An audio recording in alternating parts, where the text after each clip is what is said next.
Bien, mis hermanos, muy buenos días. Bienvenidos una vez más aquí a estos estudios de la escuela dominical. Seguimos tratando el tema del pecado. Vamos a hacer una reseña de lo que hemos estado viendo tocante a la cuestión del pecado, para que pues los que nos están viendo, ¿verdad? Y nosotros mismos que estamos aquí, pues nos quede una idea más clara de lo que es el pecado y sus manifestaciones, o pues lo que implica el pecado. Y pues vamos a estar tratando algunos pasajes breves de la palabra de Dios para estar viendo con más nitidez, con más claridad, y pues que nuestro entendimiento se nos alumbre, ¿verdad? Gracias a Dios que el Señor Jesucristo pues ya está en nosotros, ya está su Espíritu Santo morando en nosotros y nos va ayudando en nuestro caminar, ¿verdad? Con Él, ayudándonos, ¿verdad? Para que pues el pecado no trate de ganar ventaja o terreno sobre el cristiano.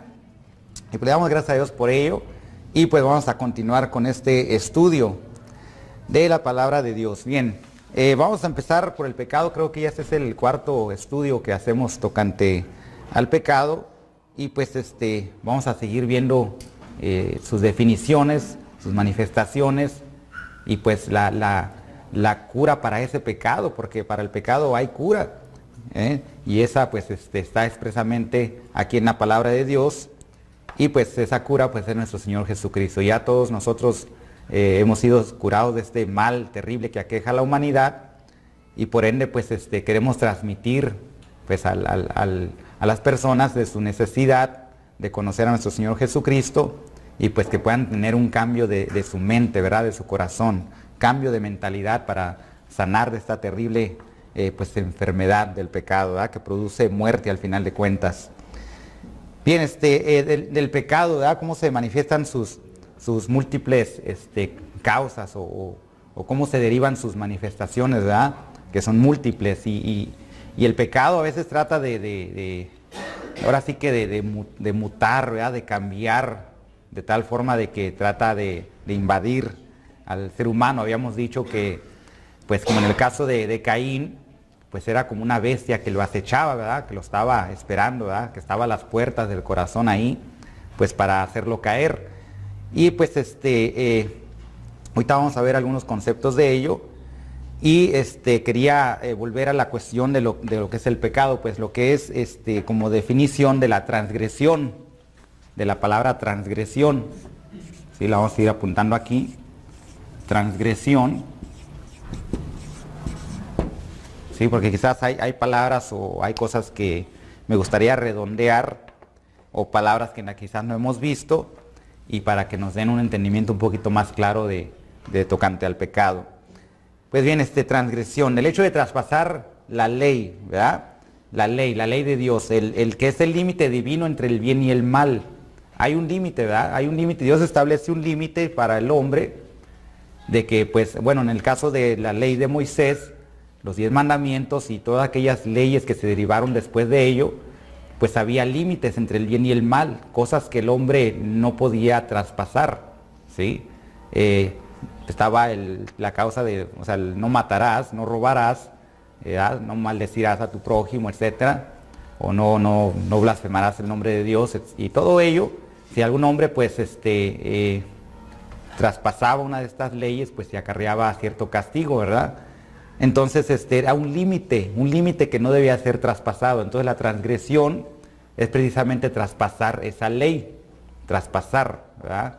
Entonces pues vemos que aún en nuestros tiempos el pecado pues es una transgresión, ¿sí? Porque hay un límite establecido para ello, y Dios no quiere que el hombre muera en sus delitos y sus pecados. No quiere, Dios no quiere la muerte del impío, sino que se arrepienta, ¿verdad? Que se arrepienta, que esa mentalidad pecaminosa que tiene pues cambie, ¿verdad? Que no sea dado a la muerte, porque la paga del pecado es precisamente eso, es muerte, ¿verdad? Entonces, quiero leer el Salmo 51. El Salmo 51. Vamos a abrir nuestras Biblias ahí, los invito a abrir el Salmo número 51.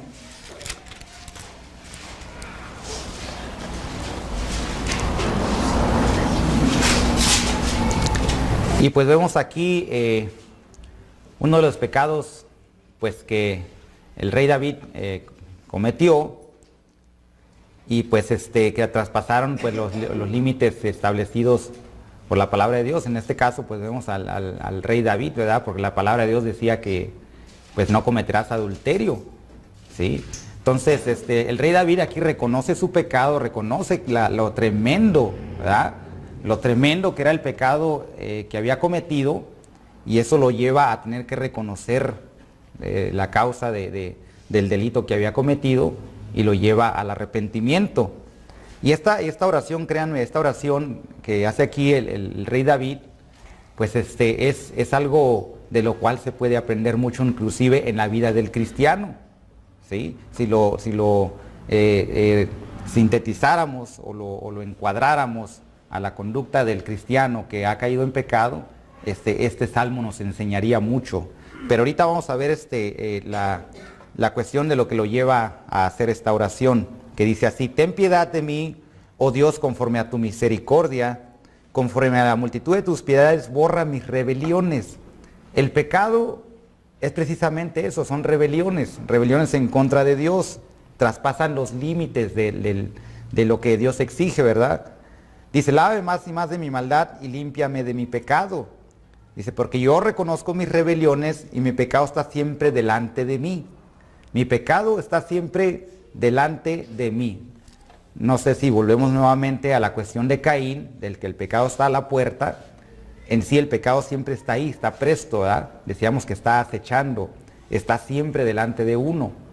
Pero pues mientras no rebasemos el límite establecido, pues no se violenta, ¿verdad? No llegamos a la transgresión, no llegamos a rebasar ese límite. Entonces es el Espíritu Santo que nos ayuda en este sentido.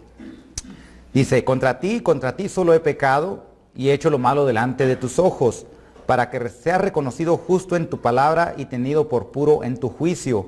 He aquí en maldad he sido formado y en pecado me concibió mi madre. ¿Sí? Ya habíamos leído esto anteriormente, acerca del pelagianismo, que enseñaba pues que el hombre nace sin pecado, que el hombre se vuelve pecador pues hasta que no comete su primer transgresión o traspasa el límite del bien, ¿verdad? Y se inclina hacia el mal. Pero pues aquí claramente nos damos cuenta pues de que el rey David pues hace alusión pues de que todos los hombres nacemos pecadores, ¿sí? Y en pecado me concibió mi madre. He aquí tú amas la verdad en lo íntimo y en lo secreto me has hecho comprender sabiduría. Purifícame con hisopo y seré limpio, lávame y seré más blanco que la nieve. Hazme oír gozo y alegría y se recrearán los huesos que has abatido. Esconde tu rostro de mis pecados, ¿sí? Y borra todas mis maldades. Él quería sentirse perdonado por Dios, pero también su pecado le hacía sentir como indigno, ¿verdad? A tal grado de decir: pues esconde tu rostro, ¿verdad? De mis pecados, escóndelo para que no veas el pecado que yo he cometido. Entonces vemos pues que él reconoció que lo que había hecho era algo tremendamente grave en su vida, ¿sí? Y pues requería pues esa necesidad de ser perdonado. Busca al Todopoderoso en esta oración, ¿verdad? Y enseña algo bien bonito que dice ahí: al corazón contrito y humillado no despreciarás tú, oh Dios, ¿sí? Entonces el arrepentimiento es la clave para este mal que aqueja a la humanidad. Pues bien, vamos a ver otro asunto relacionado con el pecado, que tiene que ver con la iniquidad. Iniquidad es la iniquidad, ¿sí? La iniquidad. No sé si puse bien correctamente la palabra transgresión. Creo que es con S, ¿no? Sí, es con S, ¿verdad? Sí, me di cuenta ahí. Perdón. Una disculpa por ello. Transgresión es con S. Ahorita lo noté. Pues bien, iniquidad. Un acto inherentemente malo, ¿sí? Ya esté o no expresamente prohibido. Vuelvo a repetir: iniquidad. Un acto inherentemente malo, ¿sí? Ya esté o no expresamente prohibido. La iniquidad es un acto inherente. ¿Qué es inherente? ¿Qué es inherente? ¿Sí? Inherente es algo con lo que ya se nace, ¿sí? Es algo con lo que ya se nace. La palabra inherente nos da a entender de que nosotros, todos los seres humanos, pues hemos nacido en pecado, ya nacimos con él, ¿sí? Ya nacimos, nuestra naturaleza ya viene así, la naturaleza del hombre es pecaminosa, ¿sí? ¿Por qué? Porque es lo que hemos venido arrastrando desde el pasado, desde la caída de Adán y Eva hasta nuestros días. Por ejemplo, la guerra y la violencia, ¿sí? Son causas naturales de ese pecado en el hombre. Ya nacen dados a la violencia, ¿sí? Al pecado, a inclinarse al mal. Entonces eso va a entender la palabra inherente. Dice por ahí un ejemplo de algo que no está expresamente prohibido. Es, por ejemplo, la palabra de Dios no dice, o no está escrito en ningún lado, ¿sí? No mirarás pornografía infantil. ¿Verdad que no está expresado eso en la Biblia? Pero sabemos, ¿sí? Sabemos que es malo. Y inclusive las leyes humanas pues lo condenan, porque es un acto terrible, ¿no? Es terrible aquellos hombres, imagínense hombres depravados que les gusta ver pornografía infantil, hombres abusando de niños, pues algo tremendo, que natural, hasta el hombre natural lo condena, ¿sí? Lo condena y las leyes dicen pues que está prohibido, no debe ser así. Entonces son actos pues que no están expresamente prohibidos en la Biblia, pero que sabemos que son malos. Eso es más o menos el significado de inherente o de iniquidad o relacionado con ello. Otra palabra que podemos encontrar, ¿sí? Y ahorita lo vamos a diferenciar de la palabra errar al blanco, pero vamos a verlo primeramente como error, ¿sí? Como error. Es la separación de lo que es recto, ¿sí? Por ejemplo, vamos a ver a Romanos. Quiero abrir sus Biblias ahí en Romanos. Ahorita les doy el pasaje, Romanos. Me voy rápidamente para acá. Romanos 3, 23. ¿Sí? Romanos 3, 23. Es un pasaje bien conocido, pero nada más voy a leer una porción, no voy a leer el verso 24, nada más el verso 23 de Romanos 3, 23, que dice lo siguiente, dice, por cuanto todos, refiriéndose a toda la humanidad, todos los hombres, por cuanto todos pecaron y están destituidos de la gloria de Dios, ¿sí? Los hombres todos están separados de la rectitud, de lo que es recto, lo correcto, ¿sí? De la santidad de Dios. La palabra aquí, por cuanto todos pecaron y están destituidos, la palabra destituidos aquí es que están separados, ¿sí? Voy a dar un ejemplo más o menos, ya lo había dado anteriormente, pero por ejemplo, el que ejerce un cargo público, ¿sí? Digamos, en el gobierno, o un político, digamos, que comete un error que le cuesta su cargo, lo destituyen, ¿sí? Lo separan, ya no puede volver a ejercer ese cargo, es separado, ¿sí?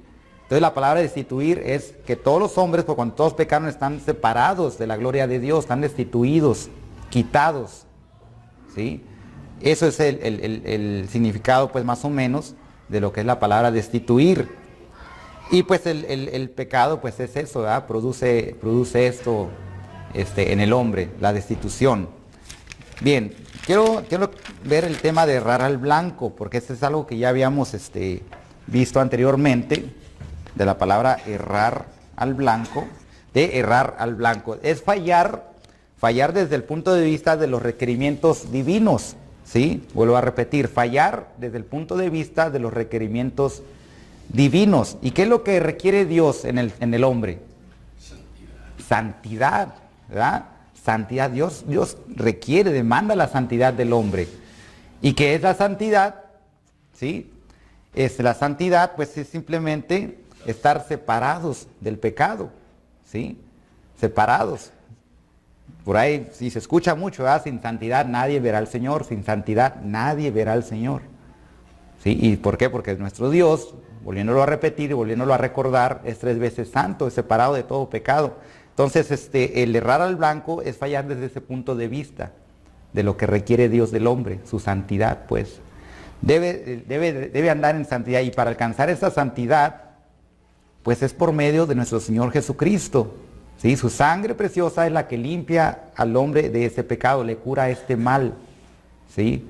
Cura ese mal y logra el objetivo deseado, que es la santidad que Dios demanda. Pues bien, vamos a ver la cuestión del pecado relacionado como una infracción. Infracción. ¿Sí? El pecado como una infracción. La intrusión de la voluntad propia en la esfera de la autoridad divina. Vuelvo a repetir, la intrusión de la voluntad propia en la esfera de la autoridad divina. Para entenderlo un poquito mejor, cuando el hombre peca voluntariamente, está cometiendo una infracción a la voluntad de Dios, o a la ley de Dios, o a la palabra de Dios, ¿sí? ¿Y qué es una infracción? Es una violación, ¿sí? Infracción, una violación a la ley de Dios, a la autoridad, a su autoridad.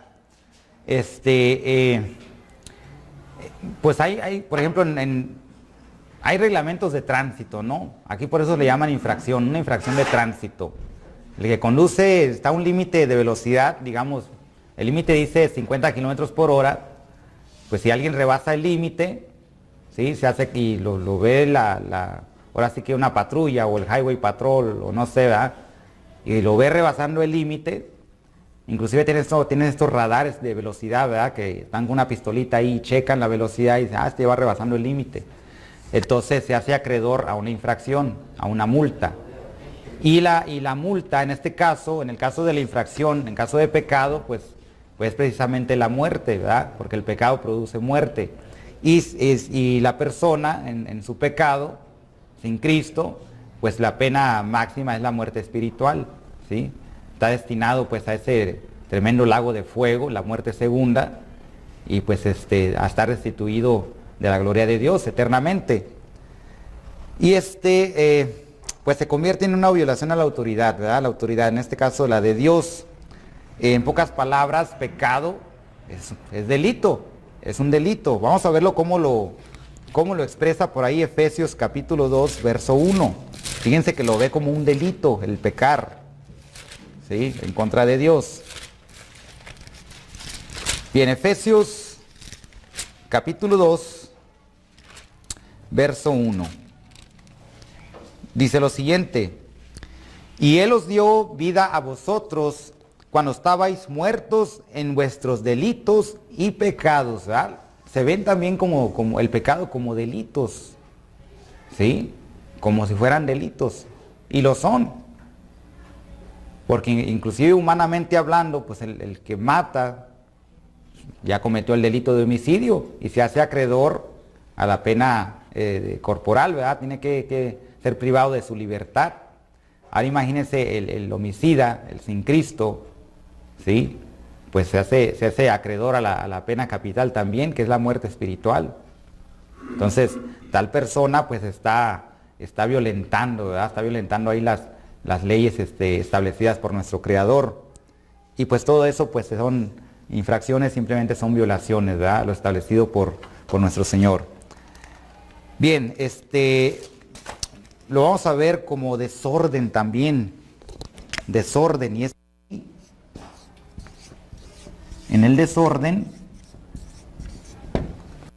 donde la humanidad pues no quiere reconocer sus faltas, ¿sí? No quiere. Hay un desorden ahí que viene siendo como una especie de anarquía espiritual. Anarquía espiritual. Miren cómo lo maneja ahí Timoteo. Vamos al libro de Timoteo, capítulo 1. Primera de Timoteo, capítulo 1. Le voy a leer los versos desde el 8 hasta el 10.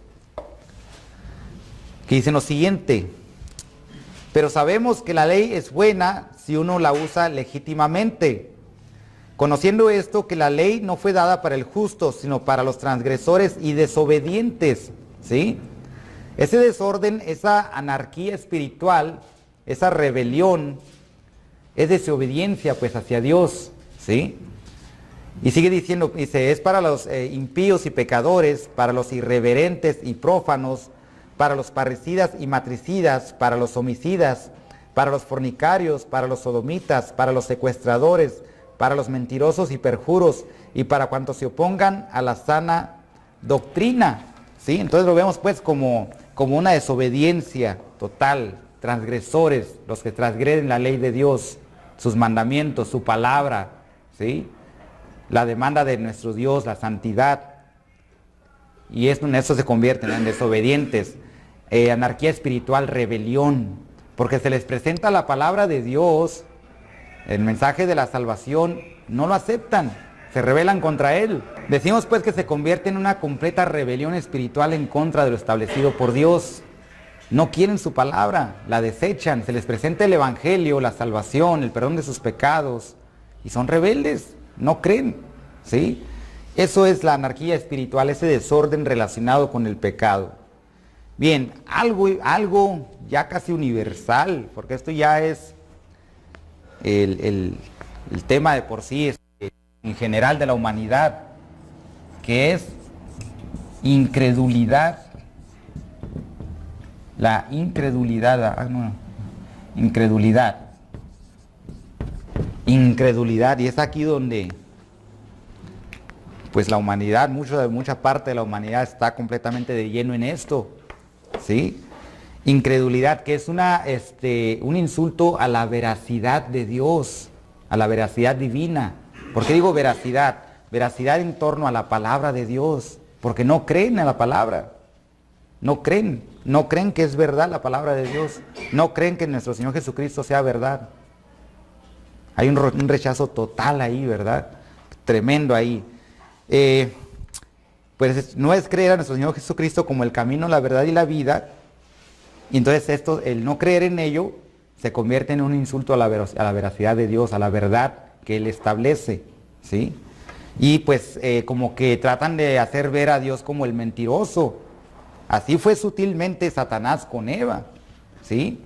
Cuando le dijo, sí, con que Dios ha dicho, pues a mí se me hace que no es cierto, ¿sí? A mí se me hace que no es verdad, a mí se me hace que Dios te está ocultando algo a lo mejor.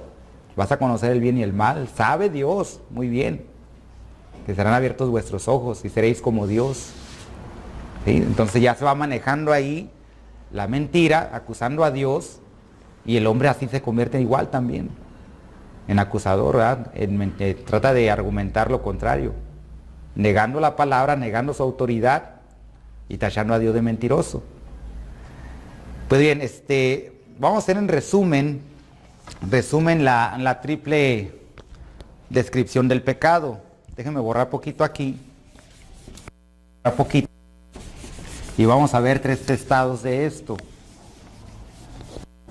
para verlo de manera resumida, que viene de la siguiente forma. Habíamos hablado anteriormente también como un acto, pero bueno, un acto, ¿verdad? Un acto.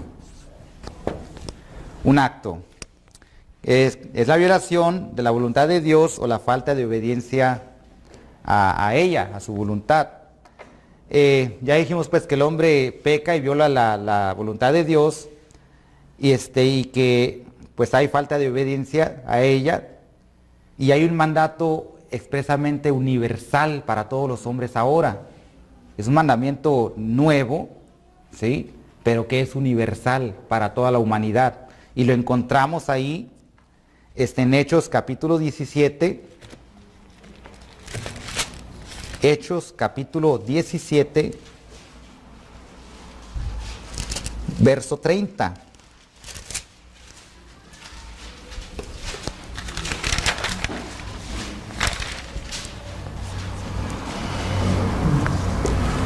¿Sí? Dice el siguiente pasaje: pero Dios, habiendo pasado por alto los tiempos de esta ignorancia, ahora manda a todos los hombres en todo lugar que se arrepientan, en todo lugar, en todo el mundo. Ahora Dios manda a todos los hombres a que se arrepientan. Pero la pregunta es, ¿están todos los hombres o toda la humanidad está arrepentida? No. ¿Sí? Entonces, como un acto, los hombres pues no desean arrepentimiento, no buscan el arrepentimiento, ¿sí? No buscan esa comunión, ese deseo de ser salvos, ¿sí? Se requiere que sea el Espíritu Santo de Dios, ¿sí? Redarguyendo a la persona haciéndole comprender su necesidad espiritual, de que necesita tener vida, ser sanado de ese pecado, ¿sí? Pasar de esa muerte, de esa condición en la que se encuentra, al estado de la vida eterna que Cristo ofrece. Entonces, pues, vemos pues que no es así, ¿verdad? No es así, pero ahora veamos el pecado como un estado, una condición, estado.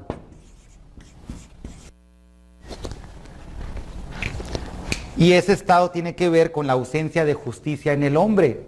No hay hombre justo, no hay hombre bueno, ¿sí? Ahí en Romanos 3, capítulo 3,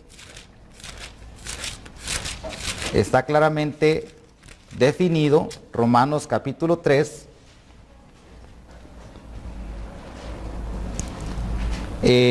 versos 21 y 24, dice, por cuanto todos pecaron y están destituidos de la gloria de Dios, siendo justificados gratuitamente por su gracia, mediante la redención que es en Cristo Jesús. Entonces el hombre está ausente, no hay justicia en él, pero está el remedio aquí para el pecado, por cuando todos pecaron y están separados de la gloria de Dios, pero pueden ser justificados gratuitamente, ¿sí? Por la gracia de Dios, mediante la redención que es en Cristo Jesús. Ahí está el remedio para ellos, ¿sí? Para que el hombre pueda presentarse justo delante de Dios. Aquí está, este es el remedio. Y pues solamente por medio de Cristo es que el hombre puede ser justificado, ¿sí? Se puede satisfacer la demanda de Dios, ¿sí? Pero es por medio de Jesucristo solamente. Solamente por medio de Él. No hay otra. Para pasar de ese estado pecaminoso a un estado de santidad. Y vamos a verlo por su naturaleza. Naturaleza. Por su naturaleza. El hombre, por su estado pecaminoso y en su estado natural, como hombre caído, ¿sí? En Adán, pues está en enemistad contra Dios, ¿sí? Es enemigo de Dios. Romanos, ahí mismo Romanos capítulo 5, vamos a cerrar ahorita con esto, Romanos capítulo 5, leo de los versos desde el 8 al 10, que dicen lo siguiente, dice, mas Dios muestra su amor para con nosotros en que aún nosotros, los hombres, en que aún siendo pecadores, Cristo murió por nosotros.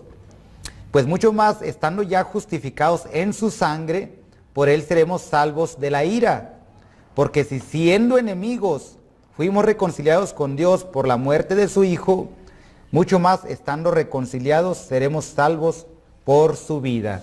Entonces, si éramos enemigos de Dios, por medio de Cristo es que viene esa comunión, esa nueva relación, y podemos llegar a ser hijos de Dios, ¿verdad? Ahí está la solución a todo este dilema del pecado.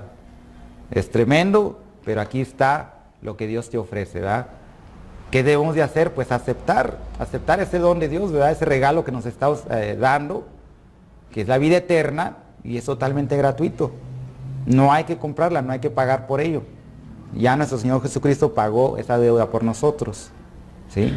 Aquí está la solución, ¿verdad? Ya habíamos hablado el hermano Frank y yo, un tema referente a esto acerca de la cura de la maldad. Y ahí está la cura de la maldad, ¿verdad? La cura para el pecado es nuestro Señor Jesucristo. Con esto cerramos, hermanos, y vamos a seguir adelante. Amén.